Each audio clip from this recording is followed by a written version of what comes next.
Text Print Star family salute, y'all. It's your boy Tim Snow back here with another classic one, y'all. I'm real honored tonight, man. We got a Texas legend with us in a couple different ways for sure. We got Mr. Towdown, the Texas Tycoon, man. Towdown, we appreciate you coming, brother. How you doing? Hey man, pleasure is all mine. Sorry about that little hiccup in the beginning, but I guess the internet was already burning hot about this one, so they're like, "Oh, Yeah, it's okay, brother. It's okay. Listen, man. Shout out to Donnie Houston because I was watching your stuff with him today. Did an Donnie!" awesome interview, Donnie, man. You gotta go check out that interview you did with him. And I learned a lot about you today, and I had no idea, y'all, because I've been a musical fan of this dude, but I had no idea he was one of the top producers in Houston. He's literally like produced every name you can think of. Towdown, tell him a couple of the big names that you work with. And they're brothers. I mean, I work with Chameleonaire's brother too, so that's a whole nother story. Just off the top, everybody from Beyonce, Lil Flip, Zero, Slim Thug, Mike Jones, Paul Wall, Chameleonaire, Lil Wayne, Killer Mike, Bun B, Pimp C, anybody from the SUC, everybody from the Swisher House. If you heard music from 2001 to 2011, either we recorded it, we mixed it, we produced it, or we engineered it. We touched it in some way. We might not have done the whole thing, but our fingerprint was on it some way. And so, amazing. Just estimate me how many CDs out of Houston you think you touched? Probably over 1,000. Definitely over 1,000. Wow. I mean, you got to understand, you know, when Screw passed away, there really wasn't a place on the South Side for people to record. Not that you could go get time at Screw Studio, but, you know, that was definitely a jump off place for people to get their vibe on, their flow and stuff like that. So we were right there on the South Side, you know, 59 South, Bellway 8 South. You can't get no more South Side than that. And so back then, we had a record deal with Warner Brothers Electric Atlantic. And so my brother was smart enough to negotiate in the contract that every 9 months you had to give us an advance plus 10%. So long story short, by the time I finished shooting the video, I knew I was going to be already off the label. And so at the time, I wanted to go buy a nice car and a chain and do what rappers do, you know, and not, you know, thinking like longevity or this money's going to last, you know, hey, listen, come fast, go quick, right?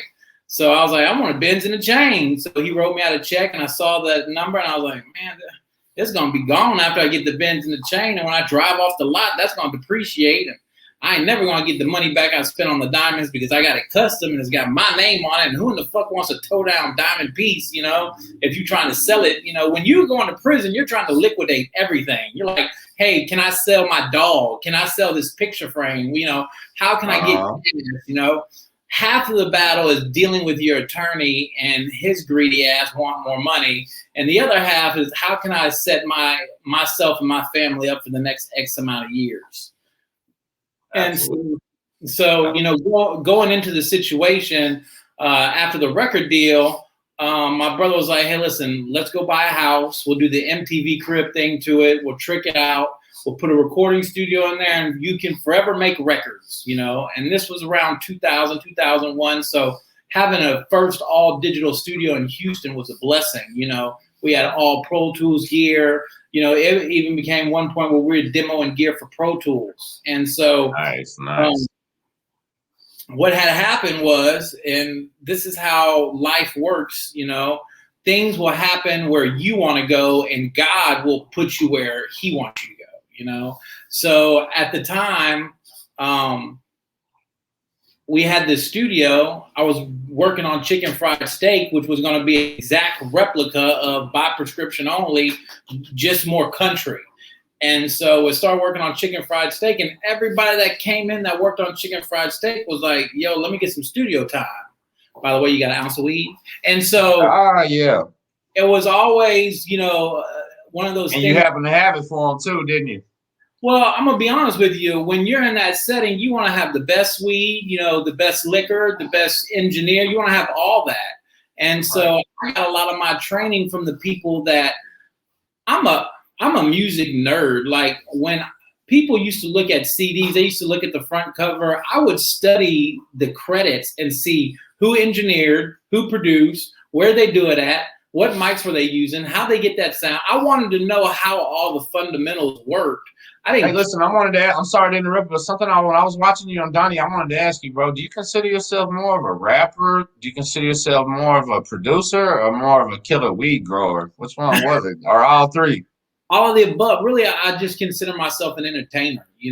I can't classify myself. There was a question that popped up on one of my applications that I was doing, and it asked me like, what did I think I, rapper, producer, entertainer? And really, I'm here to entertain. If I can make you laugh and smile, I just brought that happiness to you for that second. Right. And so that's what.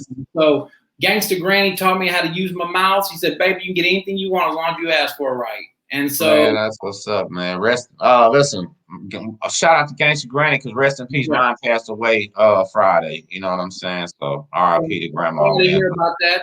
Definitely. Yeah, it's all good, man. She ended a little bit of suffering, so you know what I'm saying. We ain't crying about it, man. We're gonna celebrate in life. But anyway, listen. Of course, this is Texas prison stories. You know what I'm saying? I want you to, like you said, you got to some super major shit, man. Tell them what you had going on out there before you really got to prison. So what I was actually convicted on was conspiracy to manufacture marijuana. And so as God being my co-conspirator in this deal, back in 2000, when the studio started jumping off, we were already selling Mexican dirt weed. And at the time it was, compressed bricks, get them for a couple $100, make a couple $100, life's good. Every once in a while, my boy who knew how to grow would come up with maybe a quarter pound to a half pound of just the most beautiful weed you had ever seen in your life. And back then I could sell, dro for $50 a gram, no problem. Wait, are we talking about like late 90s, 2000, 2001? This was like 98, 99, around that area, It was rare back then, man. Yeah, it was hard to find. If you had a Cali hookup, you could get some Cali weed. But most of the Cali stuff is grown outdoors because they can grow it outdoors, Right. You can't do that shit here. So the weed that's grown indoors obviously lacks the impact of the sun, so therefore it produces a lighter color, a more vibrant green, which looks better, right? So this weed was just so beautiful that I could basically name my price for it. And so we had a problem with, how do we get more of this? We know how to get the Mexican stuff. How do we get this? And so it became one of those things where, trial and error. And listen, you want to talk about failure. I mean, I would, start with some plants. A month later, they look beautiful. 3 months later, they all be dead. And so I just spent 4 months trying to figure out how to grow this fucking weed, and it's dead. So that money's out. So now you got to set up again, and you got to keep doing this until you have some success. And when you have some success, you note your successes and okay, what did I do different?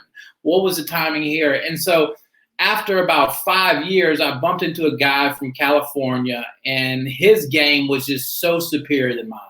I knew the guy in the streets. He was, all through Colorado, all through Oregon, and he was just a really good guy. And he was like, listen, you're doing way too much. You need to strip it down, do this, this, and that. And I was like, that shit ain't gonna work. That's too simple. I mean, all the shit you're telling me, I can go get from Home Depot right now, and I don't have to spend all this money on these lights and these fans and all this stupid shit. And so when I used the scaled down version, we had enormous gains. I mean, I went from growing a pound of light to growing 3.5 pounds of light. And this is a 1,000-watt light. So a good grower would get 1.5 pounds. An expert grower would probably get like 2 pounds maybe. I'm getting like 3.5 pounds of light. I'm like, how do we get more lights? And so at that point, it was like, how do you kind of circumvent the law where you're not going to get ran in on? If you go buy a warehouse, well, now you have to worry about fire marshal and people coming to do checks and shit like that. But with a private home, I put up a gate, you got to have a search warrant. So our thinking was, how do we buy a warehouse that looks like a house? Well, the only one they have is these big ass mansions that are 100 square feet and, are a couple $1 million, But in the business mindset, you say, oh, well, that's 4 houses worth right there in one place. And I don't have to travel and I can cut down on this. And So my brother's house was basically just a warehouse. The whole entire upstairs was just nothing but marijuana rooms, just lights everywhere. And so at the time of my first arrest, I was actually in California at the MTV Music Awards, and my brother gives me a call, and he's like, Hold "Hey, on, I got." hold on. You passed that up too fast. You were Okay. where? Say that again. Tell the people where you were when the first shit happened, because this blew my mind, dude. I never knew this till today. So I was actually at the MTV Music Awards, and Wow. so I was there, and I was at the time I was sponsored by this vodka company called Snow Queen, and they had given me a courtesy suite. And in the entertainment business, when you have like a courtesy suite, or when you get, after parties are usually held at hotel rooms, and then the hotel rooms are like VIP rooms, kind of, sort of. And so we were sponsored by Snow Queen. So Snow Queen had set me up with this huge ass hotel room right in West Hollywood. I didn't know it was like West Hollywood, but they were like, "Oh, it's West Hollywood. It's trendy." I was like, "Okay, there's a lot of trendy people out here." You know what I'm saying? There's a lot of really trendy people out here. So, shouts out to them people, Right.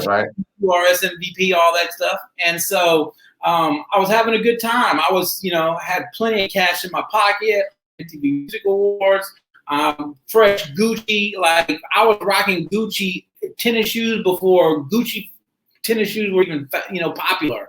And so I was out there, loving life. I mean, making hit records, growing some gangster ass weed, but I'm also out there trying to find a plug so I can kind of, hey, listen, I got way more people than I can handle. I need some more product.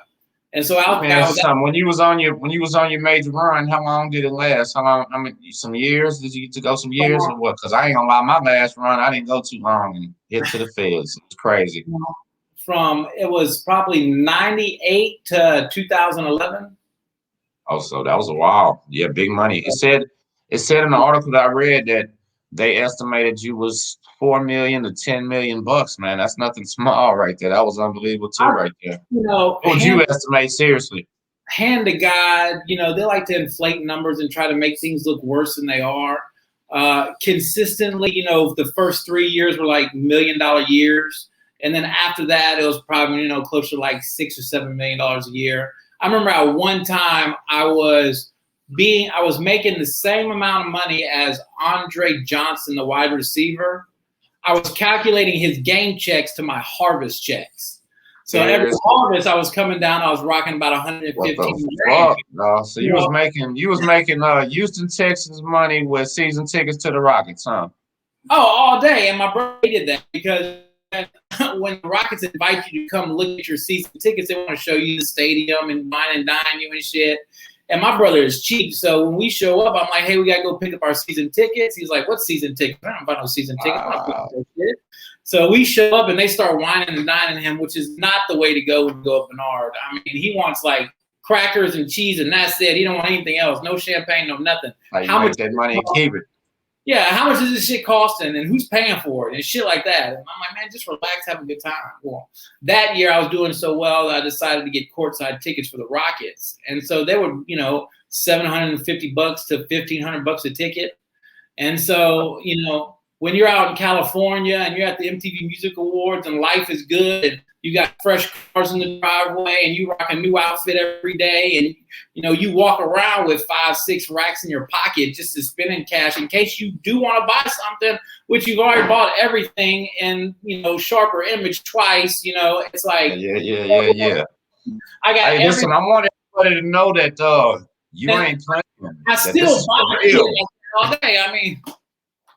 Towdown. They need to know you ain't kidding when you say you was living like that. It was serious, and you were for real messing with all the big people. You were the big man yourself. You know what I'm saying? And listen, brother. That's why I'm so honored to have you on this channel because my prison channel really is about teaching these kids not to come here. You know what I'm saying? Because you're doing a lot of positive shit. We'll talk about in a minute, but.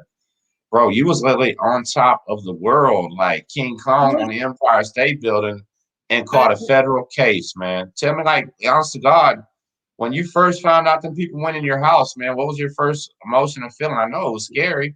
I know it was. Any man in this world would be scared, bro. Come on now, or panicking or anxiety or something. What was it? So I'll never forget this. Mr. Marcus is an adult film star. Yeah, I know he is. Very well known in the female community, and you want to hang out with people like that just to get the shit that falls off is Already. So my mindset, MTV Music Awards. I'm gonna go hang out with Mr. Marcus later. I was supposed to meet up with like Tony Rock, Chris Rock's brother and stuff. And so we're going to grab some food over at Roscoe's Chicken and Waffles. And I'll never forget the feeling when my brother told me that they went to my house. It was almost like all the bad movies you've ever thought of where somebody goes to jail, and then that sinking feeling in your stomach, like you don't know what the outcome might be. Like, what all did they find? Did they really find everything? Because to be honest with you, there was a lot of stuff that they couldn't find. My brother is very skilled at hiding stuff. And so when you learn from how to hide shit, you learn how to hide shit extremely well. And so in my closet on the top shelf, in a shoebox with a lid off, it was a Gucci shoebox with a lid off, it was probably about 300 grand in cash. And so when they raided the place, I'm thinking they got that fucking money. That's my whole entire nut. Damn, they didn't get it?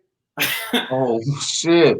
Get there, and everything in the closet is on the floor, and my heart just drops. I'm like, I know they got it. It's not going to be there. And sitting up there next to the quilt, the fucking top still cocked off to the side. Oh my God. Money. And wow. I was the happiest person going to prison. Like, you didn't even understand. I was just like, fuck it. I'm good now. I'm ready to go get my attorney and let's rock. And so when you haven't been in the system, everything is intimidating and you're going to get life. And that's the way your mindset is. You don't think like what reality actually is, that, hey, listen, you're going to have an enter date. You're going to have an exit date. Stay focused, stay busy, don't slack, treat it as an opportunity. Well, listen, this is my question that I didn't know from Donnie's interview is when you said that you came back to the airport and you was thinking they were going to be right there to arrest you and there was nobody there. How did you end up getting arrested? Did you have to go turn yourself in, or did the marshals come get you somewhere? What happened? So when they came to arrest me, it was a multi-unit force. And so the federal government pays them to be a Houston Police Department, Fort Bend County. That's a Gulf Coast task force, something. They task up so they can make more money together, right? So they wanted to catch this rapper, right, who was in this really nice community on camera and do the perp walk from my house where they just raided it. When they raided it, they didn't know I was there. They were expecting me to be home. They didn't know I was in LA. That's just how we travel. We didn't announce, hey, going to LA this weekend. We didn't do that shit. We just did what we had to do. So they didn't know I was in LA. So they wanted to actually do the perp walk as they're busting my house. Well, the story airs, and after the story runs, I'm thinking, well, when are they fucking gonna come arrest me? Kent Schaefer my attorney had called for like a week straight.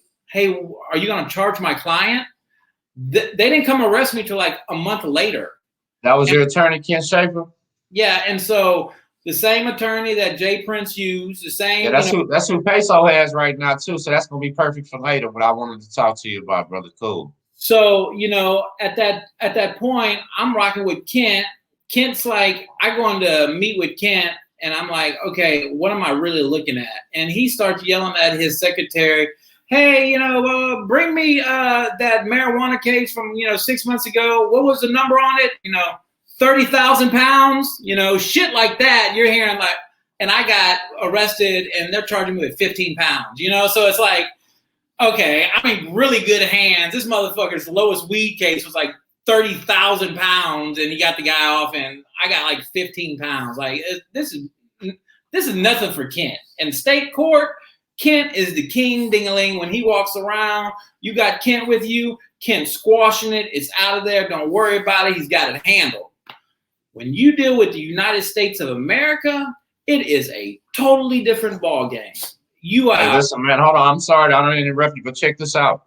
That's when Peso first got his case and he came home, bro, he called me. You know what I'm saying? That's why I say he's my real little homie, man. He calls me Unc and everything. He called me and asked me, bro, do you think I got some action, Tim?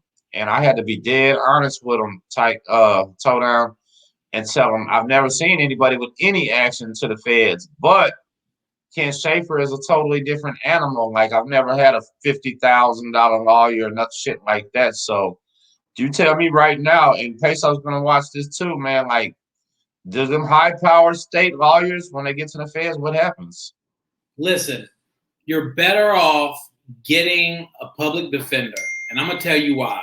Because when you're in the feds, you're not going up against a prosecutor. You're going up against that probation officer who's going to come do a PSI on you, right? And she's going to write all that negative shit up about how you didn't have a daddy, you grew up poor in the wrong community, you were smoking weed at this age. She's going to write everything negative about you. Now you got to deal with that plus the prosecutor, plus you got to deal with the judge, plus you got to deal with the evidence that's against you. And don't forget, your attorney is an officer of that court. Your attorney still works for them. So how my case worked out, and this is nothing against Kent, they don't have control of what you're going to get sentenced. He circled on a pad where he thought we were at. And on a guideline sheet. Guideline, right? I was explaining to him, listen, hold on, listen. 1 through 6 on top, 1 through 43 on the side. And y'all, listen, I'll explain that on the next video, how that shit works in detail, because I'll do it. But where did he say you was going to fall? Did you actually land where you thought you was going to be? Not at all. Because what ended up happening is, even though I didn't have any prior history, which saved me, because if I would have pled out in those state cases just a couple months back, that would have took me to a whole nother category. Yep, absolutely. That's almost doubling your time right there. Absolutely. And so the only way we could cop out to a 0 to 40 was to sign for conspiracy. Everything else had a mandatory minimum of 10. 10 to 40, 10 to 30. It was 10. You're going to do 10. Just get comfortable with the number 10. Oh, shit. So, fuck that. When shit like that gets thrown at you, that's half of a baby life sentence. Like, fuck. Like, 10 years. I can't do 10 years. What the fuck am I going to do? 10 years plus probably 5 on paper when you come home, too. Oh, listen. And that's worse. You know, getting out is not good. I'd rather do my whole entire time at the feds and just walk on. I don't want to be put on no halfway house shit. Fuck that. That's stupid. But, you know, you're absolutely right, Tim. It's all based upon a category and a system. So where they had put us with all of our marijuana, even though my brother got some of the marijuana taken off, and it was my brother, not Ken Schaefer, that got that done. So there's a guideline of where you're supposed to be at. Well, when the judge starts saying, oh, well, you're a leader organizer, here's 4 points. Here's holding a place of manufacture. Here's another 2 points. So he's putting my brother and myself as leader organizers. The same stuff that Chapo gets is the same shit. We're getting 4 extra points. So that had boosted we had went down even further. So I was looking at like 144 months. And so when he started my brother, I was the last one to get sentenced. When he did my brother, I'm thinking, okay, well, I'm going to come in less than my brother. My brother, I think, was sentenced to 77. So I was like, at least I know I'm coming under 77. Shit, I'm the second person on the indictment. I'm good. Motherfucker came back. He gave me more time. He gave me a year plus, like 87 months. I'm like, what the fuck is this? And so I'll never forget when he said 87 months, I had turned to look at my family, and I think they were shocked, but I was just happy to get this time and sentence over with, because every day you go downtown to FDC, Houston, the courthouse rush, 515 rush, you're in a black shackle box. That fucks with your psyche. That makes you want to sign out just to, hey man, listen, I'll cop to 20 years right now. Can I get the fuck out of these fucking black box? Box suck, don't they, man? This shit is stupid. And then they keep you locked up all day like it's some game to them. You know, they want to just test you to see if they can fucking keep you shackled up all day. And I was like, bro, this shit ain't cool. Let me ask you a couple things, though, Toe. This is what I really want to know, man, because this goes back to you being on top of the damn world where you really was. Your first place, y'all went to Montgomery County. Was that what you told me? Yeah, it was Montgomery County. So it was a private system. Bernard, are you over there? Oh, he's not over here right now. But it was a Hold on, private. let me ask you what I want to ask you real quick. No, check it out. When you got arrested, did you enter in the county with a bunch of money, or did Towdown literally have to get on the phone and say, somebody send me some money type shit? You know what I'm saying? Like, what was the first week like? I want to know what that fucking hungry day was like, man, waiting on your first commissary. Tell me what that shit really, because listen, man, you were the damn man. Now tell me what this shit feels like waiting on soups and stuff now. So here's the 24 hours prior to my last free world shit and good food. The night before, we just got finished the second trim of one of our largest houses. Like, we were setting records, like 4.5 pounds of light. It was like 36 pounds of weed. At that time, it was $5 a pound. I mean, I've already spent the money. I already know where I'm going with it, you know? So I smell like nothing but weed when I get home. And at the time, my brother and I are trading off sleeping at my mom's house because my dad was in an old folks home. He had broke his hip. And, you know, once you break your hip in an old folks home, they give you about 2 years and you're out, you know. So we were spending, you know, we'd trade off. One night my brother would go, one night I would go. And so it was my night to go sleep over at mom's. So I remember it was like 5 o'clock in the morning. I hear this banging. And I'm like, who the fuck is banging on the front door? And so I go to the front door. And I remember at my parents' house, there's an alarm system in the hallway you got to turn off first before you can open the door. It beeps. So I get halfway in the hall, and I remember to turn around to go and undo the alarm.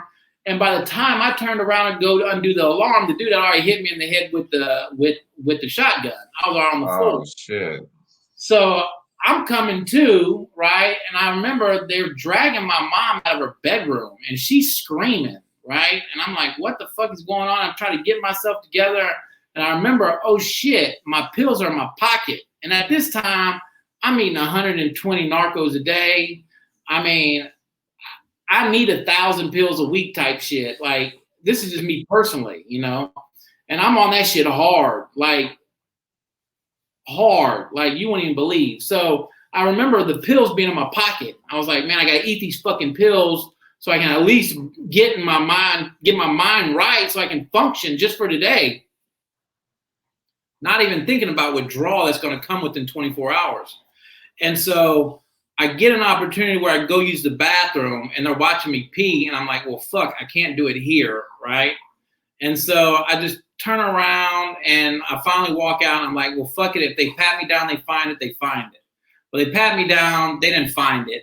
I'm like, all right, good. As soon as I get these handcuffs off, I'm eating these fucking pills. As soon as they put me up, you know, I'm going to get my mind right. You got to understand, when you're in dope fiend mode, you're just trying to get high just so you can function. All that other shit doesn't matter right now. Mom's screaming. I can't even comprehend none of that shit right now. And so I remember being put in the back of the cop car. They're asking my mother, where's the money at? We know the money's hidden. Where's the money? We're going to tear up all the walls in the house. So after about 3 hours of tearing up sheetrock and not finding anything, they eventually take me into the DA building that's right by the Galleria here in Houston. And so at that point is when I had the opportunity about 3 hours later to finally eat these pills. And let me tell you, once I ate the pills, everything had calmed down for a second where I could start piecing shit together. And then about 30 minutes later, I hear my brother's voice. And about 30 minutes later, I hear my partner's voice. And 30 minutes later, I'm like, wait a minute. They got all 7 of us? This is really fucked up. That's some different shit. So finally, they put us all together in one holding tank, and I got the chance to talk to my brother, and I was like, "What do you think this is?" And he was like, "Well, it's definitely a rat. You know, it wasn't anything that we did, that we went out and, you know, serve somebody and they get busted or nothing like this. Listen, if you're gonna sell dope, be prepared for someone to tell on you, because in any situation." Just like that motherfucker's gonna be like, well, can I go home if I tell you where I got it from? And they'll always say, sure. And you might not even get to go home. They might just told you that shit just so you can get the name out, and then you get fucked down the road anyway. I got a story similar to that. I'll get to that one day, man. But Yeah, So, listen. So, so I finally get to take the fucking handful of pills, and my mind calms down enough where I can talk to my brother. And at this point, you know, you're going through intake. They're, you know, take off your socks, take off your boxers. You know, you're doing all the intake shit. You're not really doing shit. So every moment I get to talk to my brother, I'm talking to my brother trying to figure out what the fuck's going on in case we get separated. Well, they pack us on a bus and they take us to Montgomery County and they put us all in the same pod with a whole bunch of white dudes. I'm like, well, shit, check this shit out. So I got finally a chance to talk to my brother to try to figure out, hey, listen, what the fuck is actually going on here, you know? And so the government does such a good job of putting together a case. They won't tell you who snitched, but they'll say, on this date, suspect was in a company with so-and-so and so-and-so at this time at this restaurant. Well, shit, I know if me, you, and my brother were going to eat at Burger King on Wednesday, and it says on Wednesday, you know, the confidential informant at Burger King. Well, shit, I know who it is. Ain't too hard to figure it out, is it? It ain't too hard to figure out. It's like, so how that Fed case started was the state was pissed off that we didn't sign for these 2 years probation. Because we had paid Kent like 125 racks plus just for my case on the state shit, 2 state cases. So I'm like, fuck it. My brother says we're going to ride until we get a not guilty. We're going to ride until we got a not guilty. They went and raided my brother's house. They thought they got, you know, 50 plus pounds of marijuana.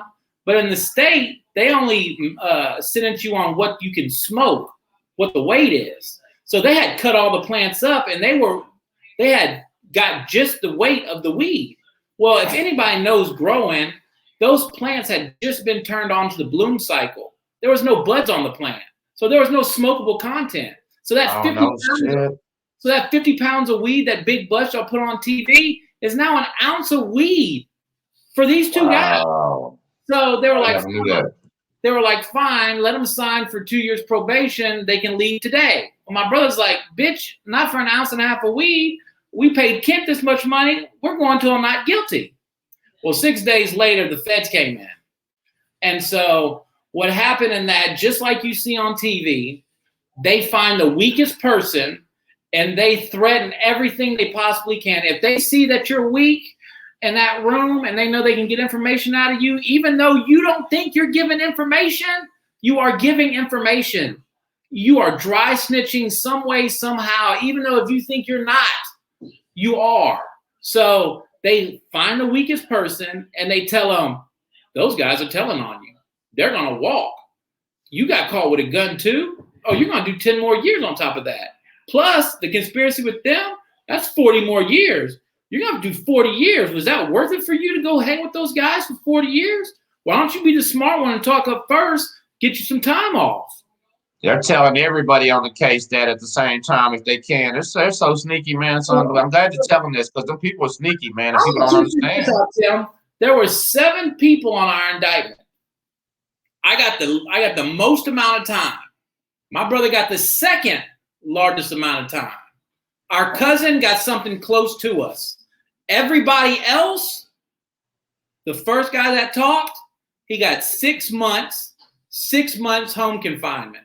The second guy that talked, I think he just got probation.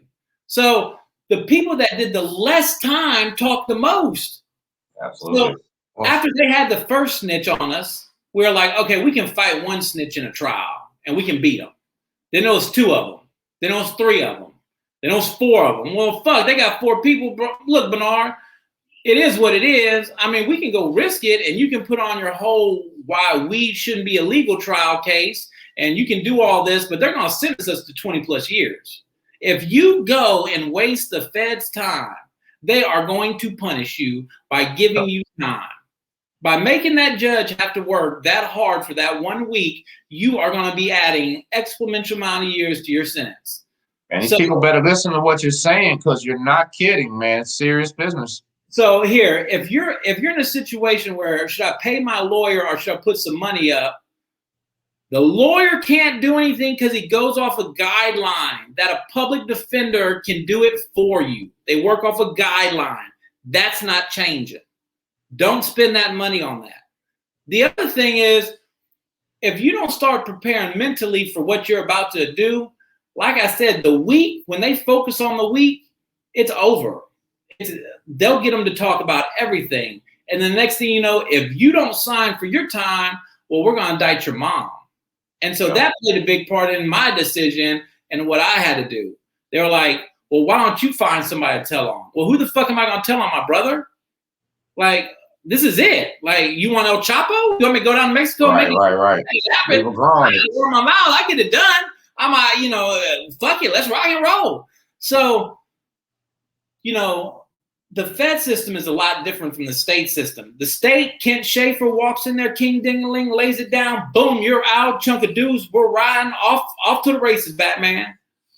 When it comes to the Feds, it's a 98% conviction rate because they intimidate the shit out of you. If you don't sign for this time and you go to trial, we're going to bang you in the head, which is under duress, which you sign a paper that says you're not under duress, but you are. And then you have to do this thing called accepting responsibility for your crime in order to get 2 or 3 points off, which is basically snitching on yourself at the end.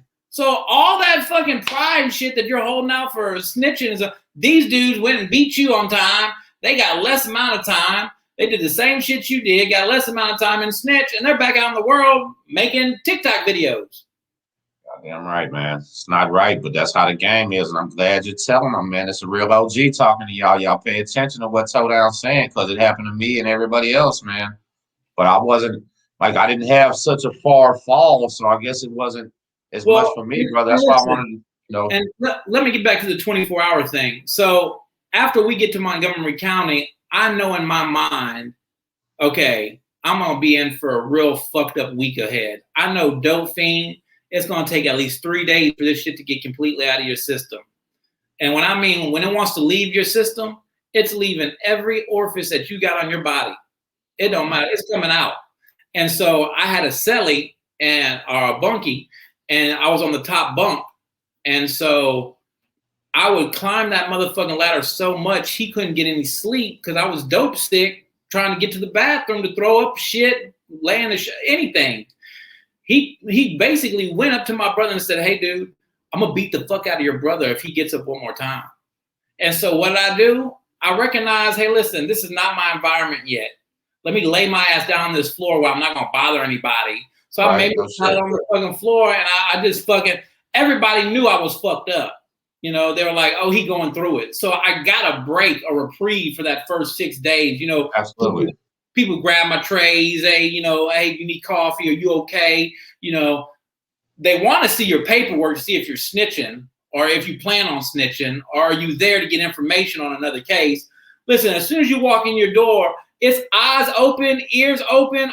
I'm what's going on? The people that are in there at that particular time are either getting sentenced or going through the trial or figuring this shit out. So you might be talking to your buddy thinking it's all good. Next thing you know, he's got information on your case. He's getting time off his case for shit that, it happens. That's the real federal shit. It's real, man. You'll run your mouth in the damn cell and he'll turn on you, man. It happens so often. It's not even funny. So they had put all the white guys together, and they had put all the black guys together, and everybody was segregated. So time in that environment, when you're a good dude in the world, you're gonna be that same good dude inside. If you're a hoe ass motherfucker who always try to shorthand somebody and try to get over on somebody, and you bring that shit to that environment, you get what you deserve in that environment. The rules in there are very, very strict for a reason. They don't tolerate that shit. That's how society should be. The respect level in there is awesome. You know what I'm saying? When you get outside, I didn't use the word bitch for like 6 months after I got home. Yeah. You know what I'm saying? Hey, listen, let me tell you something. It's a mental fuckery for all men coming home to this disrespectful, rude world after you've been in there where no man will bump into you without ever saying, excuse me. You know what I mean? It sucks out here. And to cover your mouth when you sneeze, like my little nephew, God bless his soul, every time he sneezes, he doesn't, and so I fuck with him, be like, hey, homie, put your shoes on. You know, like, no, hey, listen, you're in violation right now. You done messed up 2 or 3 times. You didn't knock from the table when you got up, you know. I did a video about that saying something all men will do. Knock from the damn table when they get up, and we don't even know why, huh, man? Yes, They're gonna do it, ain't they? So it's, you know, the level of respect in there is higher for a reason, you know, because the threat of bodily harm is there. Listen, I want to ask you a question.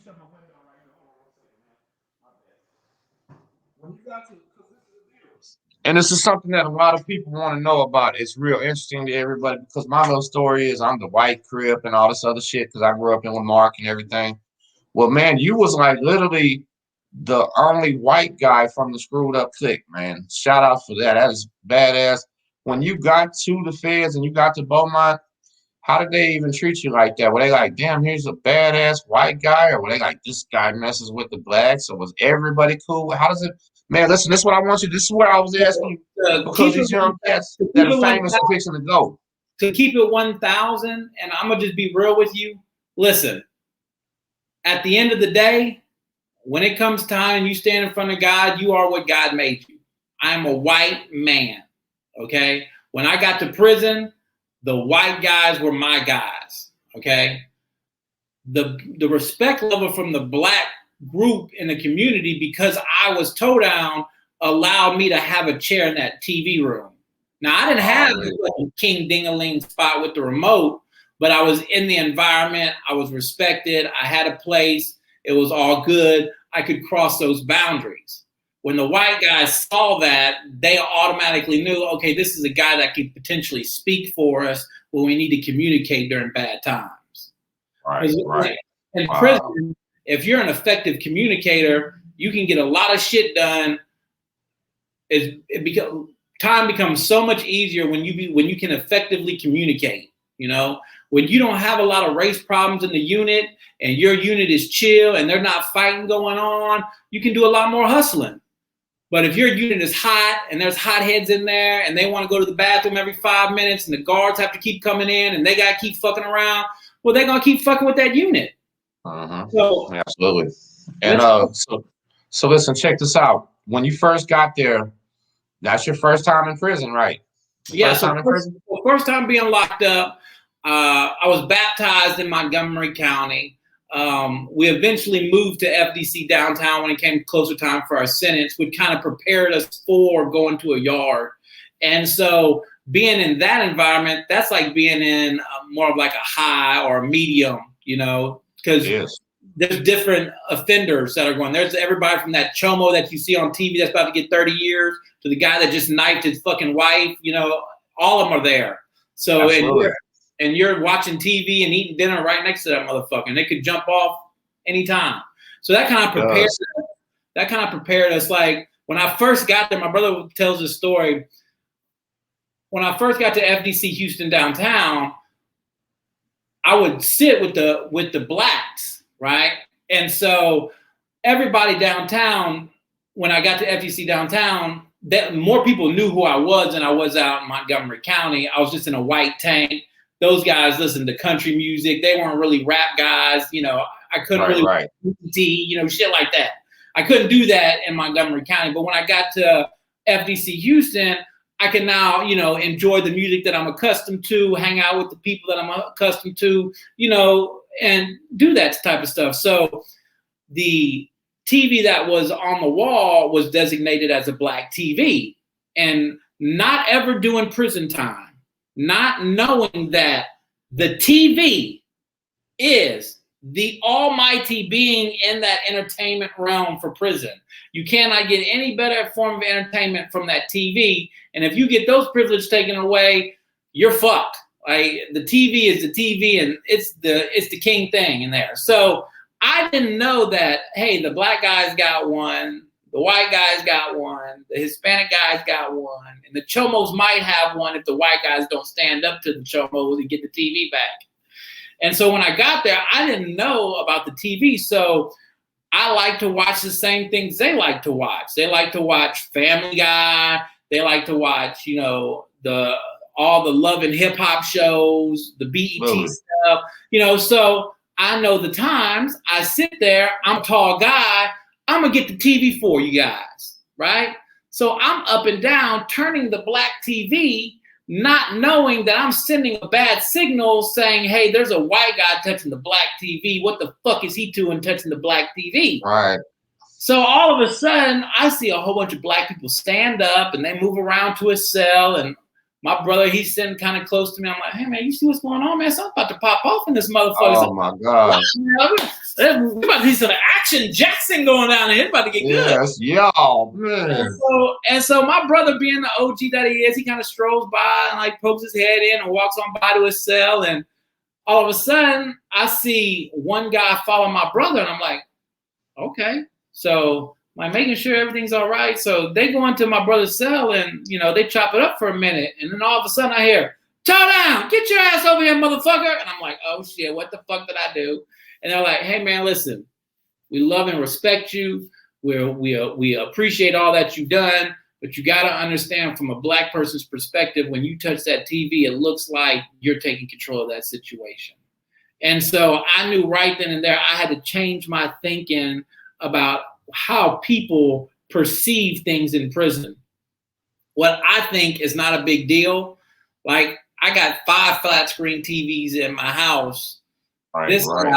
This guy who's done 20 years has sat in front of this TV and used this as his escape. And I need to respect that guy's time and that TV and not touch it. And so those are the small things that I had to get used to, you know. And so I was always aware of like, okay, what's disrespectful? Okay, how was I disrespectful in any way? And that's basically you was just really truly having to figure it out, right, man? It was, you know, it wasn't. I've always had my brother who's always guided me and like, hey, listen, go this way or go that way or go this way.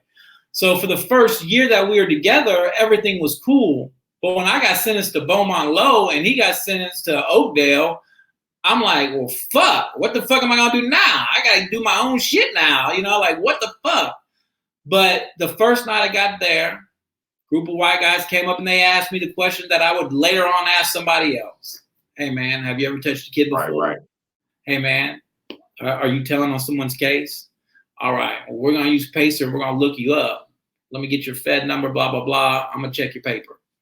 And so after, you know, that 5-minute conversation, I get handed a cup, a bag of coffee. Hey, man, let us know whatever you need. And from that point on, I knew things were going to be okay. Let me ask you something. Hold on. When you got your care package and they came up and talked to you, did they know you was Towdown yet, or did they still think you was Brian only? Oh yeah, the whole yard knew I was coming because the one black guy that I was hanging out with on the bus before, he was one of the first guys to get let out from the initial check-in. So he had already hit the yard, and the yard knew before I even got there. People, you know, at the next chow coming up to me, man. Hey, Towdown, saw you on TV, man. Listen, I got you. You need anything?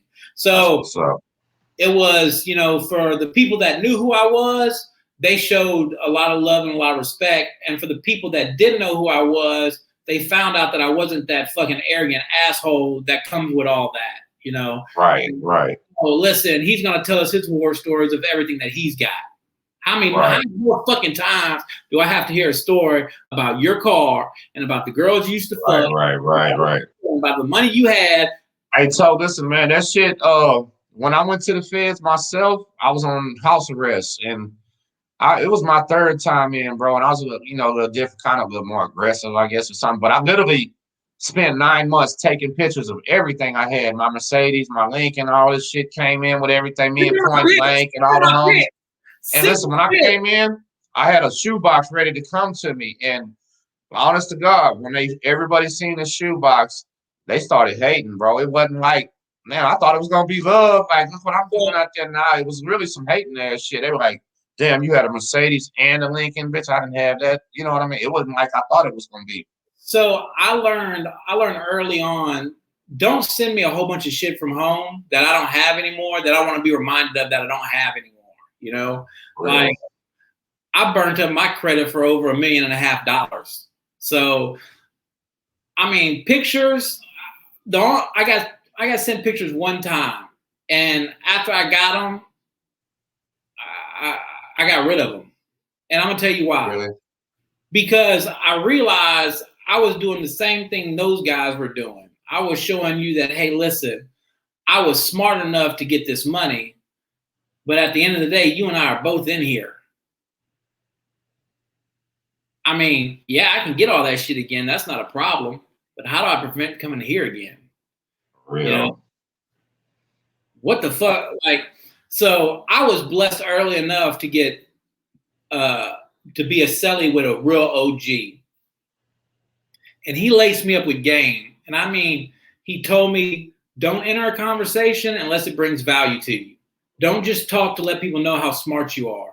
And he had these like 15 rules that we'd go over every day. You know, before I even enter the conversation, is this conversation going to bring value to what I'm trying to do? And I mean, it was those type of things that he would hit on that would kind of get your mind right. You know, like, okay, boom, what am I in here for? So do you still go by them 15 rules out here right now? You know, I carry about 4 of them with me every day. You know, before I get into a conversation, I always ask myself, is this going to bring value to me? And the other thing is, don't just talk to show your intelligence. You know, if you can bring somebody some information and be beneficial to their life, more power to you. But just don't talk to just let them know you're smarter than they are. Right, and right. So, don't show off. Don't show off. Exactly. And so I'm constantly checking myself with that. That's why, man, I don't rock the belt buckle no more. I keep a G-Shock on, you know, prison Rolex. I keep that. And then what really helped me out a lot is, man, I would spend $3,500, $4,500, sometimes more on a fucking outfit for a day that I would, you know, later dry clean and probably not even wear. And I'm just content in prison grays or all black, you know, cash cow shit. I'm content. You know, I found out coming home, I'm a lot more content. My mom said, baby, you had never made so much money in your life until the day you went to prison. So listen, man, what you're actually even telling me, Toe, is that it woke you up, dog, and just made you appreciate the smaller things in life like it does most men, like it's supposed to. It worked on you, man. 1,000%. And if you don't utilize that time that they're giving you time. You gotta understand what that is. They're giving you a gift. You have to understand that you're getting a gift. Wow, bro, you said some deep shit. Oh my God, that's crazy. I've never looked at it like that, but you're right.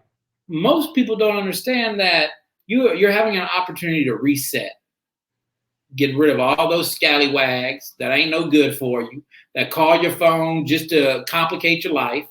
You get rid of all the people who really aren't important in your life, who are just hanger-ons. And the core people that are with you during that sentence, those are the people you need to focus on. And those are the people that are going to be there during your time and after your time. All that other bullshit, man, get from around. Like, move around. So listen, man, check this out now. You did, including myself, brother, you had 1 million fans out here, like fans. While you were gone, did they reach out to you or did they forget your ass? This is what I want some of these youngsters to know, that, you know, that are out here riding with their heat rapping right now. How do the fans handle that? So everything falls off 6 months at a time.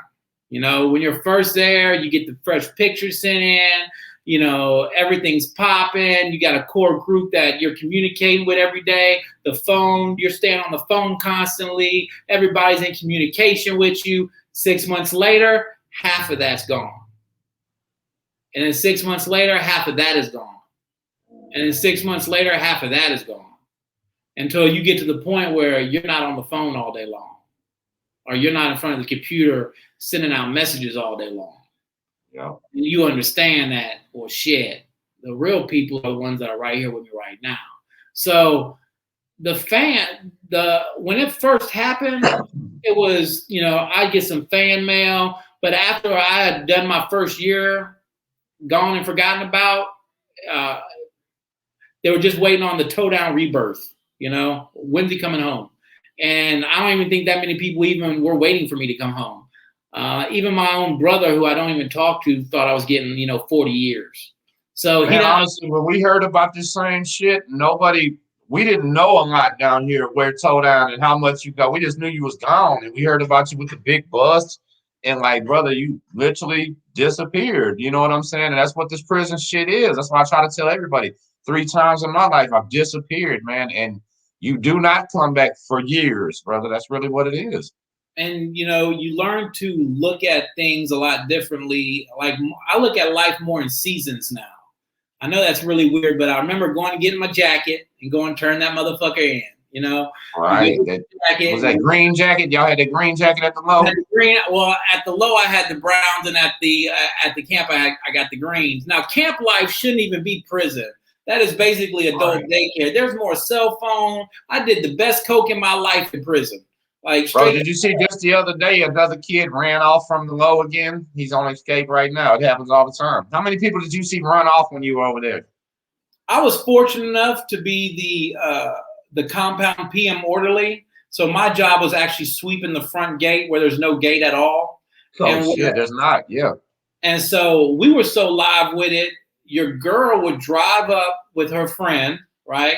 They would leave a car, pair of clothes in the car for you. After, 10 o'clock count, go to the car, change clothes, drive off the compound like your 10:30 work. And then come back in right at 4 a.m. Ain't no problems. It's those knuckleheads that fall asleep at their girl's house or fall asleep in the hotel or they're late coming back. It's those guys that fuck it up for everybody else. Right.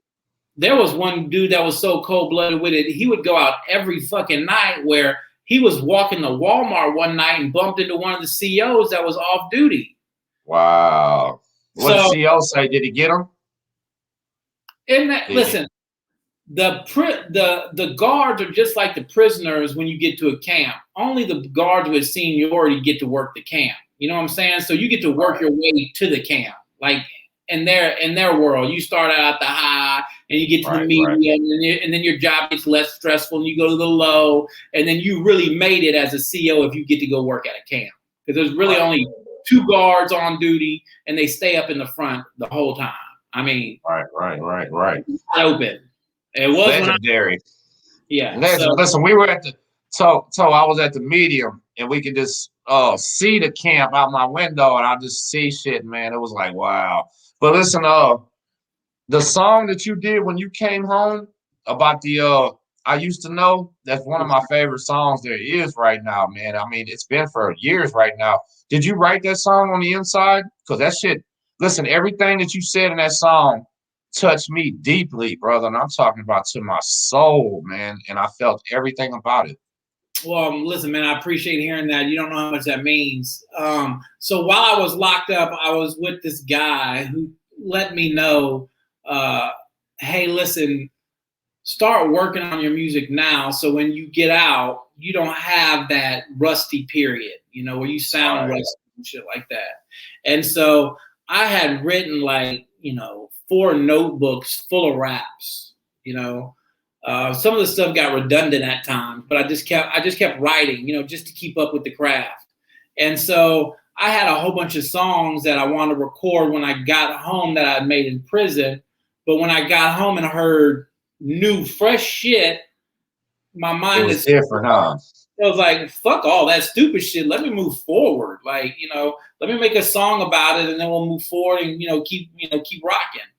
And so I penned that song literally maybe 30 minutes after hearing the track, and everything that's in the song, I tried to write it as you wrote that in the free world? Yeah. So I wrote it at the halfway house. Okay. So at the time, my sister-in-law, she had a little studio set up for me. She had kept one of my laptops and a microphone for me. So when I told him I was going to look for a job, I'd go to my sister's house and I'd record and fuck around and relearn the programs and do all that shit. So I had actually written the song at the halfway house and then recording it over at my sister's house during the daytime. And so that's how all that kind of came together. Brother, that's one of the fucking classics, man. I swear to God, that should be like 30 million views right now. It's only at 300,000. And I'll tell you what, I'm going to pump that up a little bit myself, and I've actually promoted that song because it's deep. And I tell you, so for a man who's never been to prison, and if you actually want to feel what it feels like, turn your lights down and listen to Towdown song, and it's gonna make you feel. You're gonna feel that anxiety. You're gonna feel that that come home and he said his phone don't ring no more. His chicks got different last names. You know what I'm saying? Everything happened to me. Told all this is Tim Snow rebuilding. I've only been home now for 3 years with a little daughter, and So listen, no, it's rough. When we went away, you know, my brother took copious amounts of notes, like notes upon notes upon notes upon notes. Like you couldn't even have a conversation with my brother later on unless you wrote it down on a sticky note. And so he had all these nicknames and how much they owed.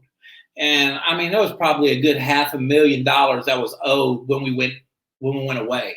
Because you got to, you know, people forget your business. They just destroyed your entire business with one move, you know? So the people that are coming back to bring you back that money are expecting more product.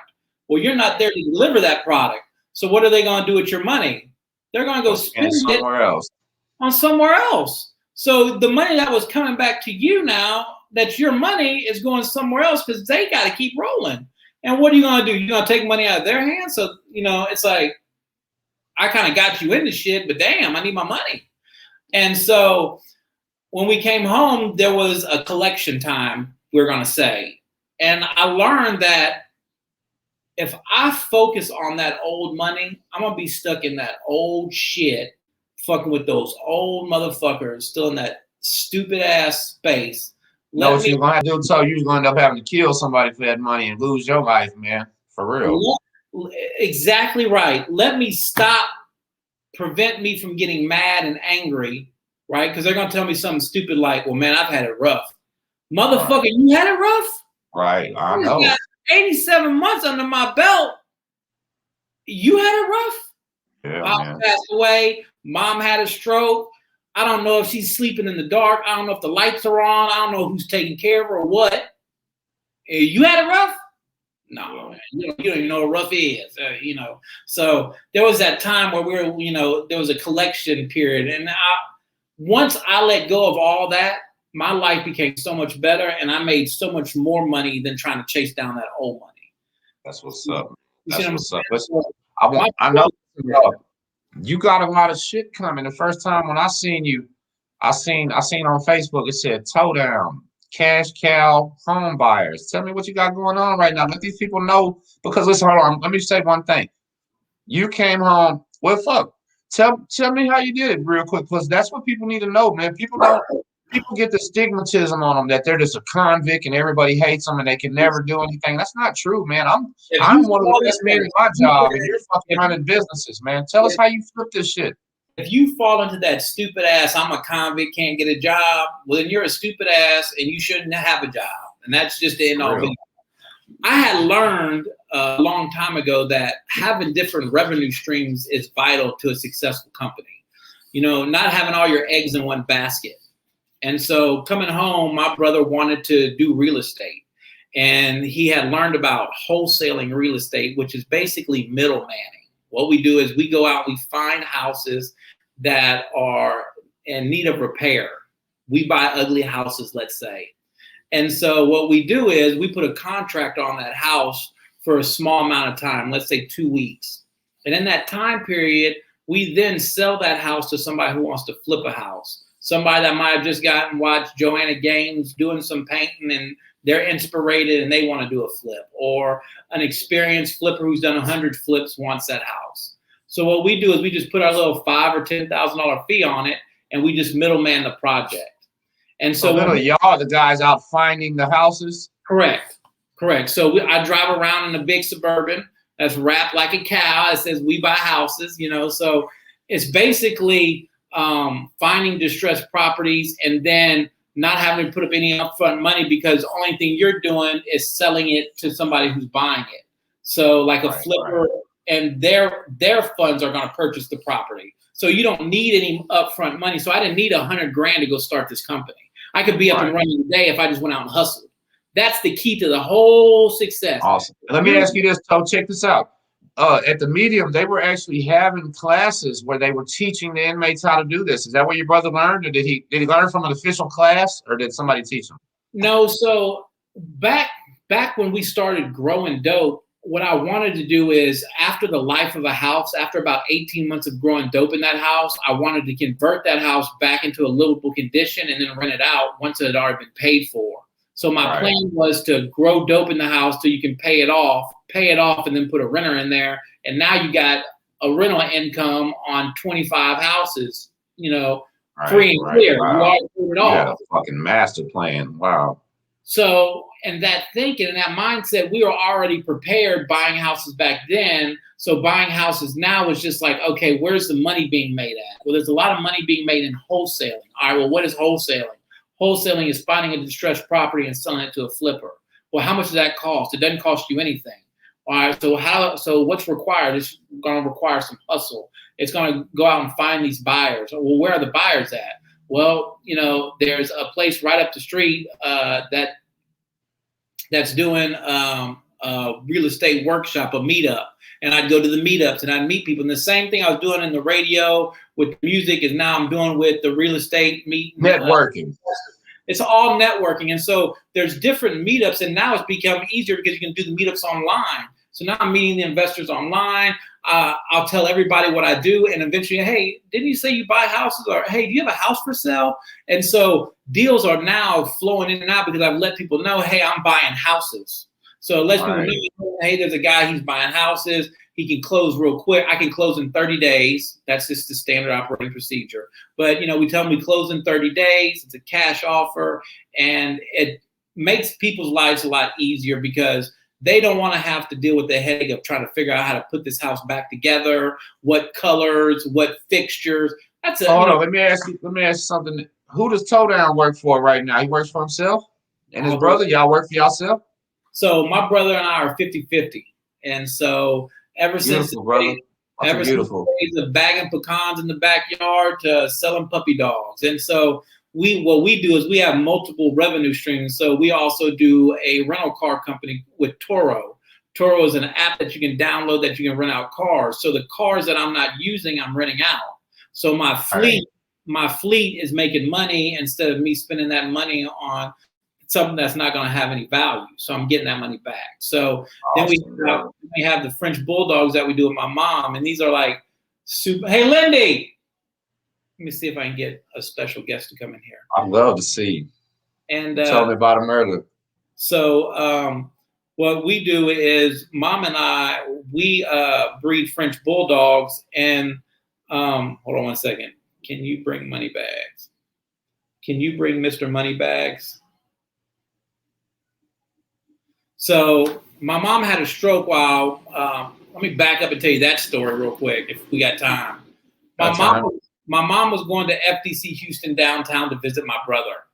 And so she was walking across the street and she gets hit by a CenterPoint Energy truck, like ran over. Oh, wow.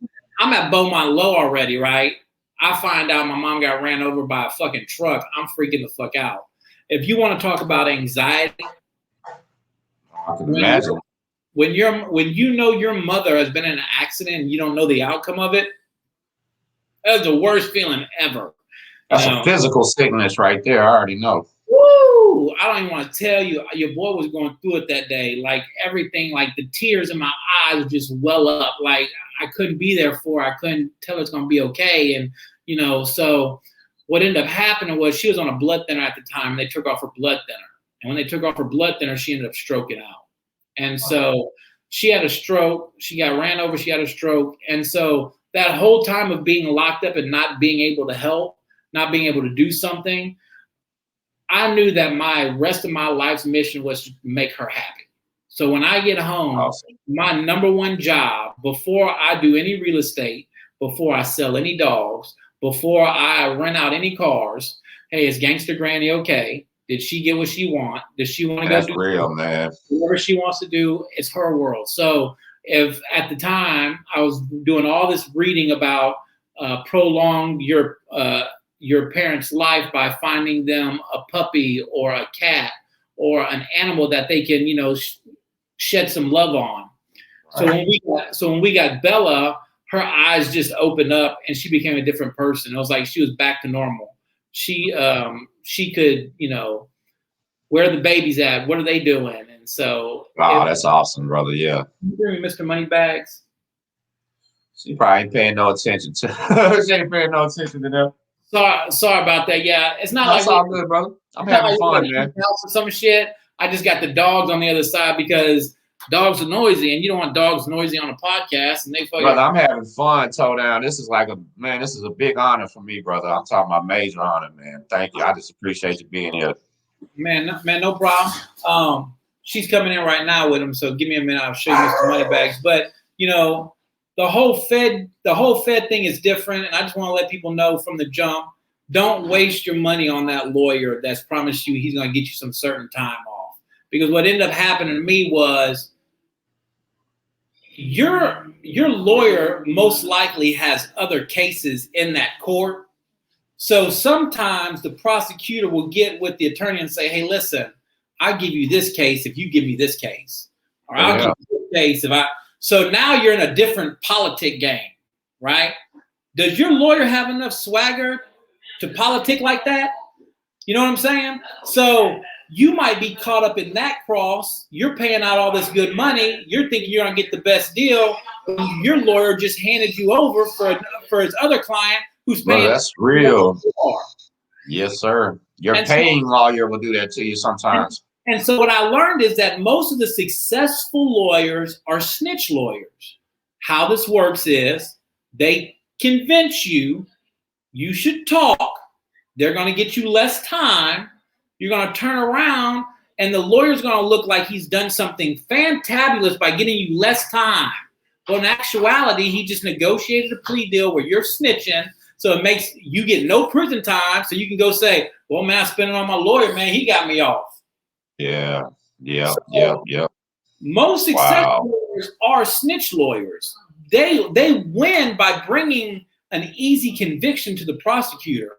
If I go in and I tell the prosecutor, hey, listen, I'm going to give you 4 convictions this month. Will you look out one time on this case? So when you got arrested, did they ever actually come to you and say, you have a chance to work? Because they did to me. They did it to me. I told them, oh, no thanks, man. But they do it. They literally said they sent my own lawyer to elbow me in the court and say, hey, there's an offer. And I said, no thanks. You know what I'm saying? So that's how it works. There was one statement that I made, and I made it early, and I knew I was in a world of shit. And I said it to the arresting officer. I said, hey, listen, I'll take all whatever charges might come if you just leave my family out of it. And he laughed at me and he said, your family, your whole entire family is in it. That's when I knew they went and picked up some other people. It just wasn't me. They had raided 7 locations simultaneously. Do you know what size police force you need to raid 7 locations simultaneously with helicopters? The entire HPD. That's some live shit. Yeah, that's crazy. My mindset wasn't even thinking like that. But the government, they add all that up when it comes to your sentencing. If you don't sign that plea deal and you go off and you want to go to trial, they're going to take all that shit to your fucking sentencing when it comes to, you don't think about it, but that's what you're paying for. So my thing is, hey, listen, get you a good public defender, learn the scale, learn where you fall at in the guidelines so you know exactly how much time you're getting, that your lawyer's not going to convince you that you're not. And if you're not sure, go down one more just in case. But learn that scale, learn where you're at, learn risk versus reward. For the kids out there, I'm not going to say, hey, don't go do something I did, right? Understand there are risks to what I've done. I had to weigh those risks versus rewards. And for me, at that particular time, it was more beneficial to risk that. But I'm not condoning anything. Listen, if you want to go grow marijuana, go to a state that's friendly that you can go grow marijuana in. Check this out, man. What you just said. I was just way early in Texas. You got to understand, we were a lot of years ahead of people. Let me see, Mr. Listen, bro, I want to see Moneybags. Let me see him. Oh, wow. Hold on. Let me check this off. Hold on. Let me get this banner off. So he's definitely beautiful. How old is he? So he's right at 9 weeks. So and he is a blue tri French bulldog, which means very expensive in French. Yeah, no shit, huh? How long have you been doing the dogs? So I started breeding dogs back in like 2000. I breed boxers, and back then when you're learning how to breed, you're breeding off of grandparents, great grandparents, kind of their pedigree. But with French bulldogs, it's completely different. Everything is based on their DNA. So we know the colors of the puppies before the puppies even come out. Nice. So listen, man. So if you're out here in Texas and you're balling and you don't have one of Towdown's dogs, you're probably tripping, man. That's crazy. They need to come get one of the dogs from you, man. Hey, listen, they're actually called Bertha's Blue French Bulldog. It's named after my mom. She really runs the business. I just kind of handle the paperwork for her. But she takes care of the puppies and she makes sure they're well loved and stuff. But listen, our dogs are known for being exotic dogs. And when I say exotic, it just means expensive. So they're expensive dogs. Listen, Lady Gaga's trainer got shot 4 times for hers. So there has to be a reason people love them so much. Absolutely, brother. That's a status symbol. You know what I'm saying? Hey, listen, can you pull your shirt up just a little bit and let them see? Because they can't see your cash cow thing. I want them to see the emblem. And put that up there real quick. Raise it up a little bit. Yeah, there you go. No. Let them see the number real 713-551-3746. Cash cow house buyers. All right, that's your boy. So, and get your badass dog. Back to, and so when you put all that together, when you put the houses together and you put the dogs together and you put the car rental business together and you put the cryptocurrency together, you have multiple streams of income now. So for me, I love to hustle. I love being occupied and, doing stuff. And so right now for me, music is kind of taking a back seat while I kind of, get my game up. Pimp C said. That's what I was going to ask you. Like, do you still write songs and stuff like that, or you don't even write anymore? I'm not writing right now, but I still work in music. So the clients that I used to work with and still do studio work for, I still do mixing and mastering and all that other stuff. I just don't advertise and offer my services out. So right. I'm still involved in music, but as far as writing, I'm not writing right now. I'll probably pick it up in the next 6 months. It's all about the feel for me. If I'm not feeling it, I'm not putting it out. I'm not writing it. Right now, music for me is just not. It's just not there for me right now. So right, well, you kind of got a lot going on. You know what I mean? That's understandable. And listen, it goes back to the whole reason I got into music was to make money. It was a place and a vehicle that I can make a lot of money really quick. And that was the focus back then. And I think even now, when I weigh it in some of my other business ventures, hell, I can rent out more cars than what I can do making on a show. Or absolutely. I can rehab a house or sell a house to a flipper and make more money than what I make doing 3 months on the road.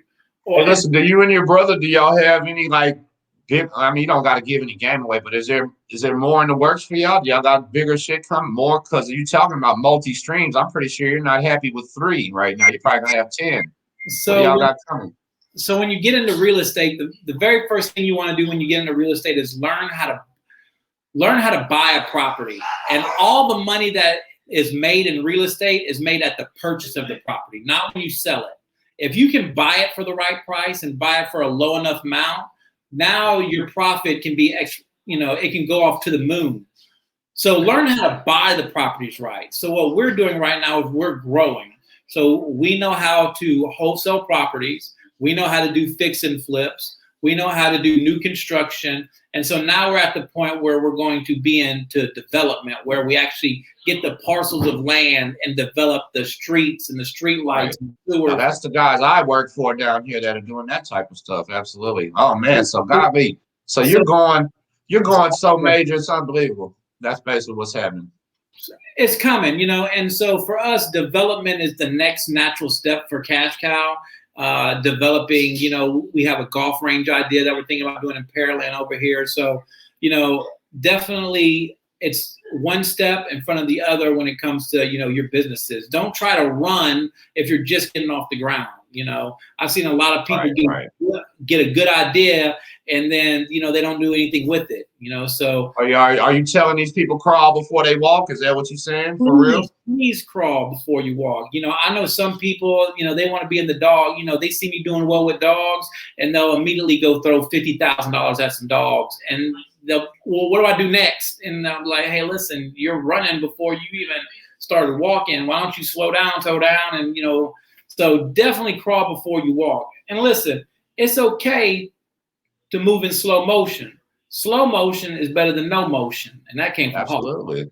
Yeah. Listen, when I started my channel, I told my wife, I said, it's going to be a 5-year plan right here. You know what I'm saying? I won't even judge the success of this channel until 5 years. And I just got lucky. It took off in 1 and I got blessed. You know what I mean? So literally, if I still go by that, I got 3 more years to even decide if this thing is working. And I'm at 24,000 and 4 million views. So if it's working, I understand. You know what I mean? Working, motherfucker, if it's working. Listen, one thing I learned from Joe Rogan, who's probably the master of all master of podcasts, content is king. Keep consistent.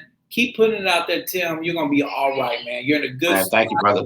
That's what you said constantly. Listen, you keep saying that content is king. Keep putting it out. You said that 1,000,000 times, and you're the man I need to listen to.